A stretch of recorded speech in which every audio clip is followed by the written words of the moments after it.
deuxième partie de mon bilan pour les challenges été glacés 2022 organisé par Nina Quill et cours d'été organisé par les pépites de Gladys, dont vous aurez encore une fois les chaînes en barre d'infos. Il y avait 10 livres en tout, pour rappel de la première vidéo. Donc cette fois, il nous en reste 5, dont 2 en anglais. Et on commence tout de suite avec le tome 3 de Alice Oseman, de Heartstopper en anglais, parce que c'est vraiment une lecture toute simple pour les gens qui lisent en anglais. Vraiment, si vous voulez débuter l'anglais, les Heartstopper en lecture, c'est vraiment l'idéal, parce qu'il n'y a pas énormément de texte, c'est pas un univers de fantasy difficile ou quoi que ce soit, donc c'est vraiment un gros plus. Est-ce qu'on a vraiment besoin de parler de Heartstopper, d'autant plus qu'il y a maintenant la série télé et la saison 2 est sortie sur Netflix il y a quelques semaines. Je ne l'ai pas encore vue, il faudra que je la regarde. Dans Heartstopper, on suit 2 adolescents qui sont à l'école, Nick et Charlie. Charlie est gay ouvertement, tout le monde le sait. Quant à Nick, lui, au début du récit, il est hétérosexuel. Et en fait, vous vous dites bien qu'il va petit à petit y avoir une romance. Ils vont commencer en tant qu'amis et on va aller sur de la romance. Là, c'est le tome 3. Dans ce tome 3, ils partent à Paris. Nick évolue gentiment dans le tome 2. Je ne vais pas trop vous en dire, ça se lit vite, en une soirée, c'est lu. Il a évolué dans le tome 2.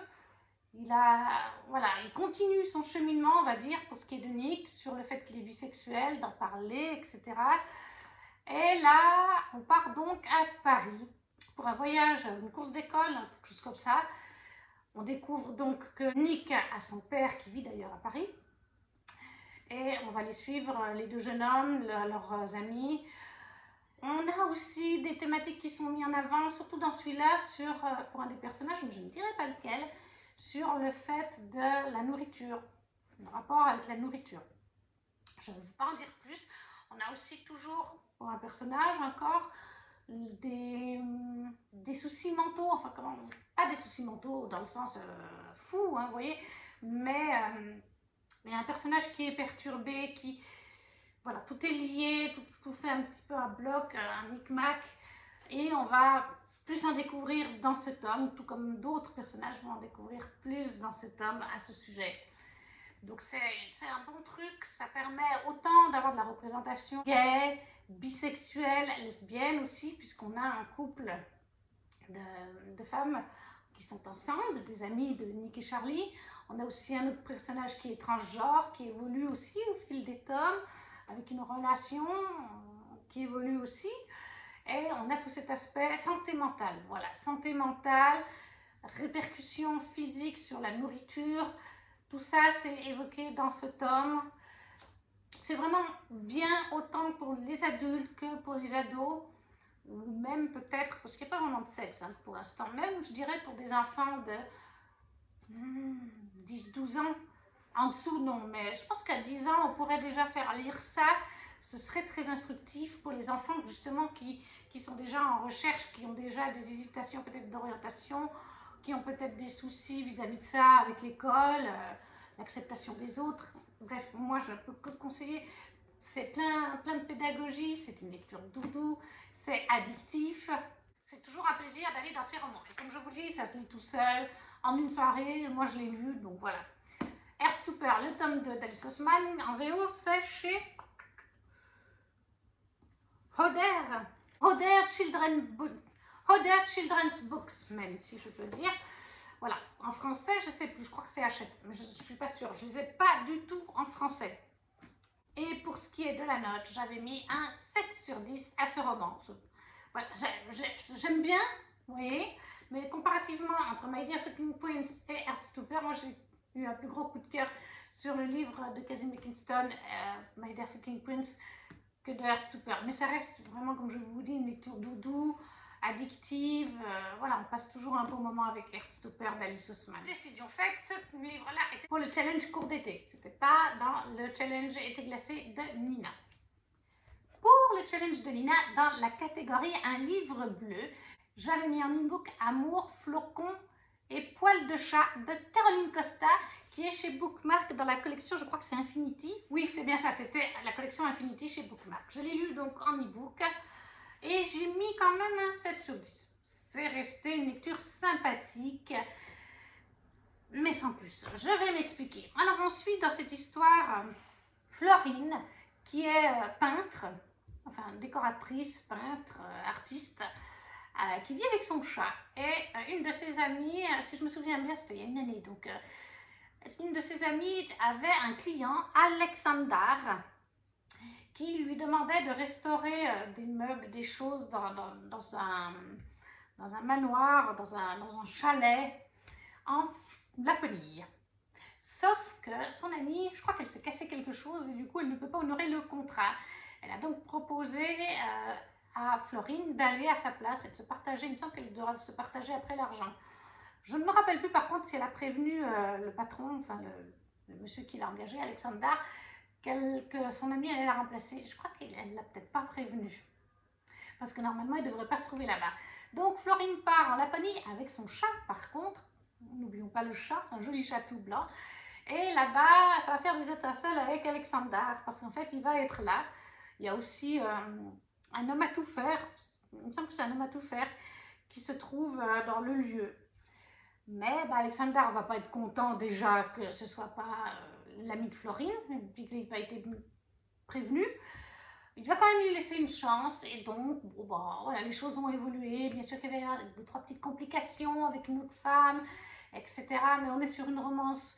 Alors, c'est une romance doudou. Oui, c'est tout mignon. Il y a 2-3 jolies scènes en Laponie, dans la neige, avec les aurores boréales. Si je me rappelle bien, il y a une aurore boréale.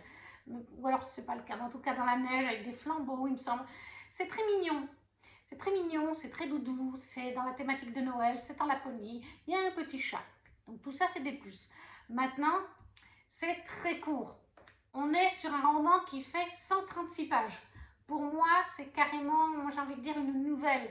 Par exemple, je lis chaque hiver les romans qui sont des nouvelles de Charlie Faro en auto-édité avec Amazon. Et elle rappelle toujours, elle l'avait fait dans une vidéo, une nouvelle c'est différent d'un roman. Une nouvelle fait une centaine de pages ou un tout petit peu plus.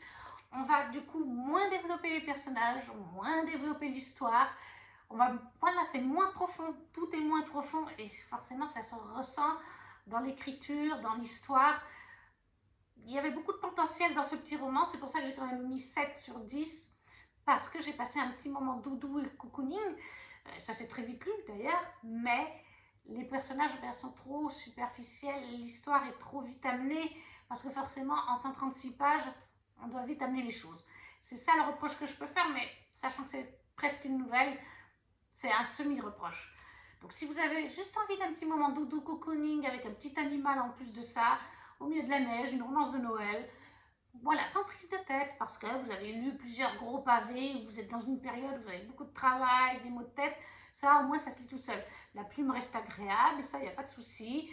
Comme je vous dis, ça se tourne, les pages se tournent toutes seules, hein, à ce niveau-là, sans prise de tête, et puis vite fait, agréable, voilà, c'est pas une plume hyper développée, hyper profonde, parce qu'on n'a pas la place, vu le format, l'épaisseur du format, on va dire ça comme ça. Mais ça reste un moment bien sympathique. On aurait juste voulu un peu plus de développement, mais pour ça, il aurait fallu plus de pages. Donc ça, c'était Amour, flocons et poils de chat de Caroline Costa chez Bookmark dans leur édition Infinity, 7 sur 10. Voilà. Et pour le challenge Gémina, c'était le livre bleu. Clairement, vous avez la couverture par là. Il rentrait totalement dedans. Ensuite, j'ai lu une autre petite romance de Noël, parce que quand même, on était dans le challenge JT classé, donc c'est mieux. Un chat pour Noël, oui c'est bien ça, de Florence McNichol, chez Hauteville. Cette couverture, je ne sais pas si vous verrez, mais elle a plein de petites paillettes. Là, sur tout le tour, là-haut, comme ça, trop mignon. Et là, on est donc à la période des fêtes et on suit en fait Laura, qui est une jeune femme. Elle a quitté son travail il y a quelques mois. Elle travaille dans une boîte où elle a rencontré son copain actuel. Je ne sais même plus comment il s'appelle, Noah, je crois. Non, Rob, pardon. Et un jour, elle a décidé de quitter la boîte. C'était mieux vis-à-vis de leur relation. Rob qui a de l'argent, je crois d'ailleurs, si je me rappelle bien. Il a une bonne situation, sa famille est une bonne famille.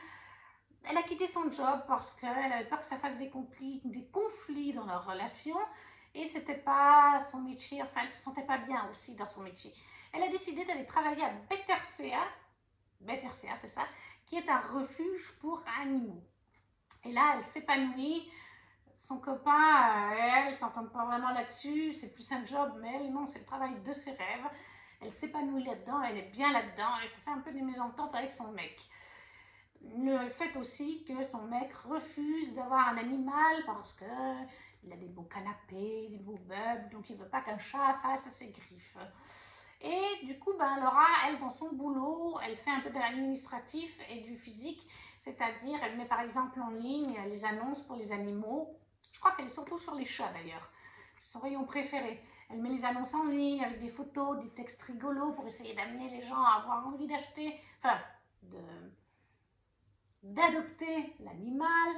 Et il y a l'autre aspect où elle va rencontrer les familles adoptantes, poser plein de questions pour voir si vraiment ils sont prêts pour une adoption, quel chat peut leur correspondre. Et elle va se fixer comme objectif de trouver 9 familles différentes, si je me souviens bien. Voilà, elle fait la connaissance pendant la période des fêtes de 9 personnes différentes qui vont venir au foyer, au refuge, et elle va donc essayer de trouver un chat pour ces 9 familles foyers différentes.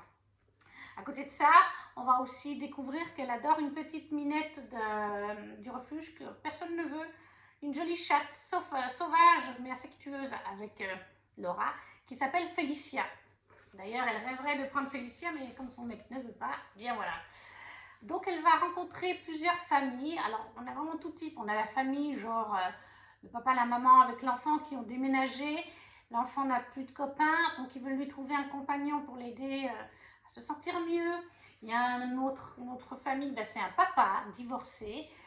Il a ses enfants qu'une semaine sur deux ou pendant les vacances. Du coup, il se sent seul parce qu'il avait l'habitude de faire beaucoup pour ses enfants, les aider à s'habiller, préparer les petits déjeuners et tout. Et il s'est dit, si je prends un petit chat, ça va me faire une compagnie quand ils sont pas là. Et quand ils sont là, eh bien, ça leur fera un copain. Ils se sentiront mieux dans mon nouvel appartement. On a aussi une sorcière qui cherche un chat cool, qui va très bien avec une sorcière. Il y a une mamie. Il me semble que la mamie recherche un chat. Ou alors la mamie ne recherche pas un chat, mais elle est là pour faire des petits tricots, pour faire des petites choses pour les chats, parce qu'il y a un groupe de personnes âgées qui font des petites choses pour les chats, un peu de bénévolat, vous voyez, genre je crois qu'elles tricotent des petits jouets, il me semble, hein, ça fait une année que je l'ai lu, donc c'est vague, mais voilà. Donc on va suivre toutes ces familles et l'histoire de Laura et de son mec. Vous vous doutez bien au vu du début que ça va pas se passer bien. Et elle va rencontrer un jeune homme qui s'appelle Aaron. Aaron qui va au fil du temps être très intéressé par Félicia, justement. J'ai bien aimé, c'était très doudou, c'était très chouchou, j'ai mis 7 sur 10 là aussi. Il est un peu plus épais que le Caroline Costa, puisqu'on est quand même sur 283 pages, donc un peu plus épais, mais un peu plus approfondi, bien sûr. Les personnages sont plus approfondis, l'histoire est plus approfondie, mais ce qui m'a chagriné, qui fait que j'ai pas pu mettre une note plus élevée, déjà ben, j'avais pas de scène de Spacey. Voilà, si vous me connaissez un petit peu, vous savez que pour que ce soit parfait, en général, il va me falloir une ou deux scènes quand même de Spacey. Et ensuite, ce qui m'a un petit peu gênée, c'est le fait qu'en fait, on va donc suivre les 9 familles qu'on découvre en même temps que Laura. C'est-à-dire qu'on va avoir tout d'un coup un ou deux chapitres de Laura, et puis un chapitre où on aura un tout petit peu de Laura, mais on va surtout se baser sur la famille. On va être dans la tête des familles. Bon, on parle de chat, il y a Electra qui vient nous faire coucou. Non, tu veux pas faire coucou? Non, on te voit plus après, hein, je vais couper en bas. Mais du coup, oui, bah, ces familles, on va les suivre. Seulement, on les suit sur un chapitre. Un ou deux chapitres tout au plus. Donc, en fait, on commence à connaître ces familles ou ces personnes toutes seules. On commence à s'attacher à elles. On les découvre avec le chat. Ils vont, puisque c'est Laura qui s'occupe de leur cas, elle va avec eux dans les cages. Ils approchent certains chats. Ils repartent avec ou non, ou un autre. Voilà, donc en fait, on commence à découvrir une famille et puis pouf, on passe à une autre. Puis pouf, on repasse à Laura. Et puis pouf, on repasse sur un couple. Et puis pouf, on repasse sur Laura. Donc en fait, c'est un peu perturbant comme rythme. En tout cas, moi, ça m'a perturbé de ne pas approfondir un peu plus les familles et que ce soit toujours coupé pour l'histoire de Laura. Hop, un chapitre sur une famille, un chapitre Laura. Enfin, voilà, ça coupe un peu tout sur tous les points en fait. C'est ça que j'ai trouvé dommage. Même si je comprends le concept et qu'il est sympa en lui-même, voilà, moi, ça m'a un petit peu gêné. Mais ça reste une petite lecture doudou et mignonne. Hein. C'était voilà, tout mignon, tout doux. Moi, je vous conseille, si vous aimez en plus les animaux, En plus, là, on a la thématique du refuge. Donc, on voit comment fonctionne un refuge, comment les gens, en tout cas, à ce refuge-là, parce que je crois qu'il existe en plus ce refuge, hein, mais je ne suis pas sûre. Hein. Et on voit comment fonctionne un refuge, je pense. Comment ils font les entretiens, comment ils amènent aux animaux. Coucou Electra, oui. Voilà, on parle de petits chats et j'ai le mien. C'est magnifique. Bref, donc, un chat pour Noël de Florence McNichol chez Hauteville en format poche, 7 sur 10. Et donc, ce livre-là, c'était dans le challenge de Nina, était glacé pour un animal sur la couverture. Ça me paraît assez évident. J'ai le droit à une séance de l'échouille en direct. Oui, oui, oui, je suis là. Ensuite, toujours pour le challenge de Nina, nous avions un livre de moins de 300 pages et j'avais choisi Le patron qui n'aimait pas Noël de Dana Blue chez MXM Bookmark cette fois. Et il faisait 280 pages pour sa part. Là aussi, j'ai mis 7 sur 10. On est, comme vous voyez sur la couverture, sur une romance de Noël, MM cette fois, donc relation entre hommes. De temps en temps, une petite romance LGBT, moi ça me plaît. Là, je vais vous lire le résumé. Quand travailler avec son patron, mais en danger Noël, rien ne va plus. Kate a une tradition de Noël qui ne manquera jamais. Décorer son appartement avec un sapin, tout ce qu'il y a de plus traditionnel. Cette année, alors qu'il est obligé de collaborer à la dernière minute avec son patron, qu'il déteste, celle-ci est en danger. Pire encore, il risque de ne pas pouvoir rentrer chez lui pour fêter Noël avec sa famille. Difficile de conserver l'esprit de Noël dans ces conditions. Xander est taciturne de nature et a la fâcheuse manie de se concentrer sur les résultats plutôt que sur ses employés. Noël est après tout la plus grosse période de l'année. Tous les opposent et ils ont bien du mal à se supporter mutuellement.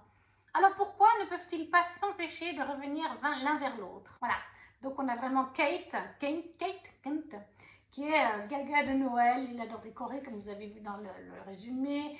Il adore aussi faire des biscuits de Noël. Il porte des pulls un peu kitsch de Noël, ça se voit sur la couverture. Bref, c'est un accro de Noël. Il est tout joyeux, tout guilleret, tout ce que vous voulez. Par contre, Xander, comme je vous ai dit, il est taciturne, c'est un bourreau de travail.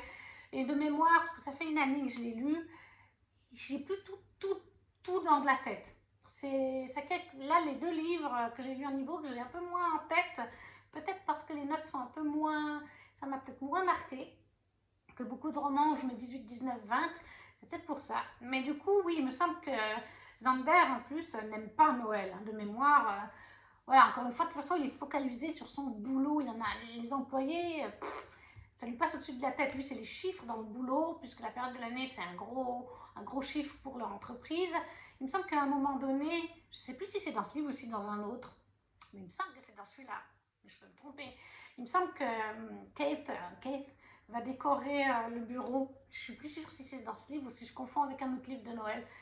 En tout cas, ce qui est sûr, c'est qu'à un moment donné, il va amener des biscuits de Noël. Il en donne aussi à Xander.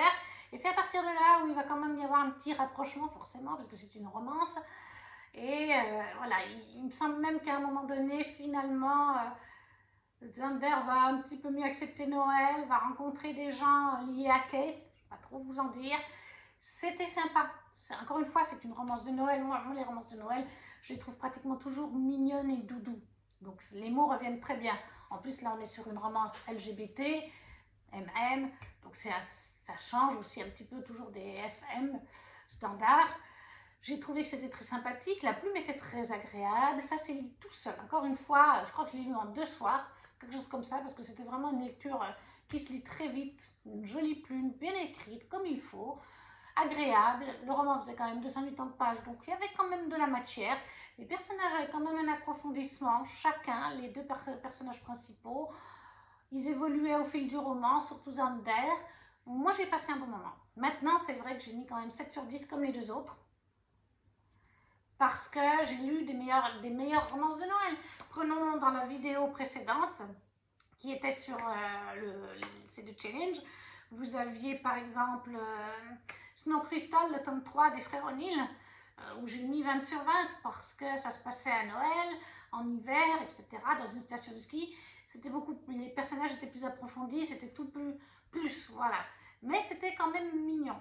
Si je dois juger dans les 3 romans sur lesquels j'ai mis 7 sur 10, dans les 3 romances de Noël que je vous ai présentés, Clairement, celle que j'ai eu le moins d'affinité, si on peut dire, mais 7 c'est quand même une bonne note, ce serait celle avec Amour, Flocon et Poil de chat.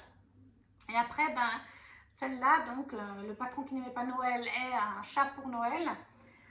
Ces deux-là sont un peu préparés, on va dire.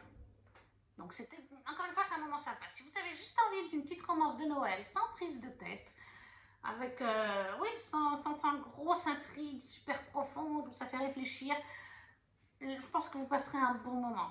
Le patron qui n'aimait pas Noël, de Dana Blue, chez MXN Bookmark, 7 sur 10. Et finalement, le dernier livre de cette pile à lire, de ce bilan, qui était dans le challenge de cours d'été cette fois, c'est ACOTAR, à palais d'épinay de rose en français, le tome 3, mais en anglais, A Court of Wings and Green, parce qu'en anglais, je ne sais jamais dire les titres. C'est une édition classique, c'est juste que j'ai les dust jackets de A Touch of Magic Design faites par Dominic Wesson, si vous vous demandez d'où vient l'édition. C'est une relecture, hein, clairement, j'ai lu toute la saga ACOTAR en VO, le tome 1, 2, 3 et 4. Je compte le tome 4, c'est le 3.5, hein, parce qu'il y a à peu près une année, dans une interview, Sarah J. Maas a bien dit que les fans du monde entier considèrent le tome suivant comme un tome 3.5 et elle, non, elle considère que c'est un petit tome 4, une sorte de nouvelle, mais c'est pas un 3.5. Donc là, on est sur le tome 3. On est en plein milieu d'une intrigue, donc je ne peux pas vraiment vous résumer, mais est-ce qu'on a vraiment besoin de résumer à ACOTAR? Dans le premier tome, qui est une réécriture de La Belle et la Bête uniquement pour le tome 1, on va suivre Feyre, qui est une jeune humaine qui vit dans un royaume donc, de fantaisie inventée, avec sa famille, ses deux sœurs, Nesta et Hélène, et leur papa. Leur maman est décédée il y a quelques années. Ils ont fait faillite de leur société, donc ils vivent dans une petite maisonnette toute petite, ils n'ont pas d'argent, ils sont très pauvres. C'est Feyre qui va chasser régulièrement des animaux pour nourrir sa famille et vendre des peaux pour faire un petit peu d'argent. Et un jour, malheureusement, elle va tuer en plus d'un cerf, un loup qui s'avère être un faé, puisque le royaume des humains est séparé du royaume des faés. Il y a un mur magique. Mais il y avait un faé de ce côté du mur et elle l'a tué. Et quelques heures plus tard, une bête surgit dans leur maisonnette, demande qui a tué le faé. Et Feyre va se dénoncer. Et la bête lui dit une vie pour une vie. Alors il pense qu'il va l'emmener et la tuer, mais en fait il la conduit à la cour du printemps, car les failles sont divisées dans plusieurs cours. Cours de l'automne, cours de l'été, cours du printemps, cours de la nuit, cours de l'aube. Bref, il y a plusieurs cours.